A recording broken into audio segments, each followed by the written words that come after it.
teman-teman, berjumpa kembali bersama saya Mario Manai di podcast Suara Timur. Kali ini kami akan berbincang-bincang bersama seorang narasumber. Kami akan membahas tentang ekonomi kelembagaan. Ya, jadi baik, perkenalkan nama saya Transisi Mr. Mulu, saya bisa disapa Iwan. Silakan. Ya, jadi baik teman. Pada kesempatan kali ini kita akan mengulik tuntas tentang apa itu ekonomi kelembagaan. Yang pertama itu, gini teman. Kalau kita mundur ke belakang, bagaimana sih sebenarnya sejarah munculnya ekonomi kelembagaan dan siapa tokoh-tokoh yang berperan di dalamnya? Ya, jadi baik, sejarah perkembangan ekonomi kelembagaan ya. Ya. Ekonomi kelembagaan itu muncul pada akhir abad ke-19 sebagai reaksi terhadap ekonomi neoklasik yang dianggap terlalu matematis dan tidak melihat faktor sosial. Ya. Nah, di sini juga ada beberapa tokoh utamanya adalah Thurston Veblen, John Commons, dan Wesley Mitchell. Nah, mereka tiga ini berpendapat bahwa kegiatan ekonomi itu tidak dapat dipisahkan dari lembaga, yaitu aturan, norma, dan kebiasaan masyarakat. Nah, kemudian pada tahun 1970-an lagi itu muncullah ekonomi kelembagaan baru dengan tokoh seperti Ronald Coase, Douglas North, sama Oliver Williamson. Mereka menggabungkan teori neoklasik dengan kelembagaan, khususnya melalui konsep biaya transaksi dan hak kepemilikan.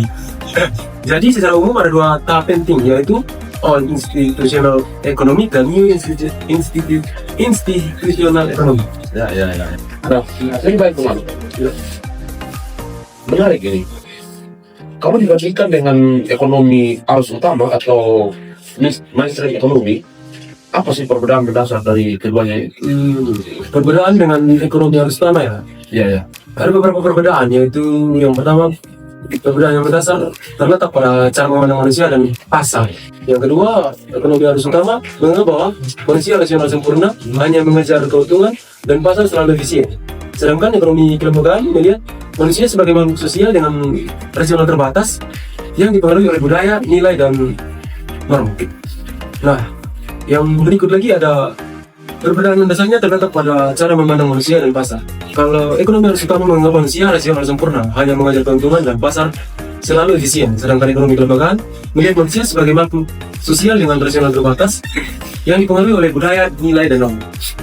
Jika ekonomi arus utama fokus pada angka dan keseimbangan pasar, maka ekonomi kelembagaan fokus pada aturan main dan hubungan sosial yang membentuk perilaku ekonomi. Dengan kata lain, lembaga menjadi aturan permainan yang menentukan apakah ekonomi suatu masyarakat bisa berjalan dengan adil dan efisien. Ya, sangat baik sekali ya. Jadi kalau kita melihat ini teman, di dalam sebuah karakteristik, apa saja sih karakteristik utama yang membuat ekonomi kelembagaan ini terus berkembang dengan relevan sampai pada saat ini? Yang pertama itu bersifat interdisipliner atau menggabungkan ilmu ekonomi dengan ilmu hukum, politik, antropologi, dan sosiologi. Yang kedua, berbasis sejarah dan konteks sosial, lembaga dipandang sebagai hasil evolusi sosial bukan hanya dari desain rasional karena perilaku ekonomi selalu dipengaruhi oleh pengalaman masa lalu. Ketiga, yaitu berorientasi pada proses dan perubahan, tidak hanya mencari keseimbangan tapi memahami bagaimana sistem ekonomi berubah dan berpendapat. Selain itu, ekonomi kelembagaan juga menekankan konsep dependensi atau ketergantungan lintasan. Artinya, sejarah masa lalu mempengaruhi pilihan ekonomi masa kini dan masa depan. Pendekatan ini mendekatkan bahwa ekonomi selalu berkembang melalui adaptasi lembaga, bukan semata-mata oleh mekanisme pasar. Ya, baik. Sangat menarik ya. Ya. Kalau kita melihat lagi ya, ini kita juga tahu bahwa setiap teori itu pasti punya aliran atau masa penyerta sendiri. Nah, dalam ekonomi kelembagaan ini, aliran itu dan kira apa saja yang paling berpengaruh? Bisa kita menjelaskan itu apa yang aliran mazhab atau aliran pemikiran utama. Ada tiga mazhab utama dari ekonomi kelembagaan. Yang pertama, mazhab lama atau institutional economy. Nah, ini diperoleh dari Veblen dan Commons, fokusnya pada nilai, kebiasaan sosial, dan perubahan efisien. Yang kedua, mazhab baru atau New Institutional Economy, dengan tokoh seperti Coase North, dan Williamson. Yang ketiga, mazhab ini menjelaskan bagaimana lembaga formal seperti hukum, kontrak, dan hak kepemilikan bisa meningkatkan efisien dengan menurunkan biaya transaksi. Yang ketiga, mazhab kuasi kelembagaan. yaitu pendekatan yang lebih modern dan menggabungkan aspek perilaku, jaringan sosial, dan inovasi kelembagaan dalam menjawab tantangan ekonomi digital dan global saat ini. Ya. Nah, kita masuk ini yang terakhir nih. Bisa dijelaskan tidak suatu teori penting dalam ekonomi kelembagaan yang sampai sekarang masih sering digunakan dalam analisis ekonomi modern atau dalam kehidupan sehari? Jadi baik, salah satu teori paling penting dalam ekonomi kelembagaan adalah teori biaya transaksi yang ditetapkan oleh Ronald Coase dan Oliver Diaz.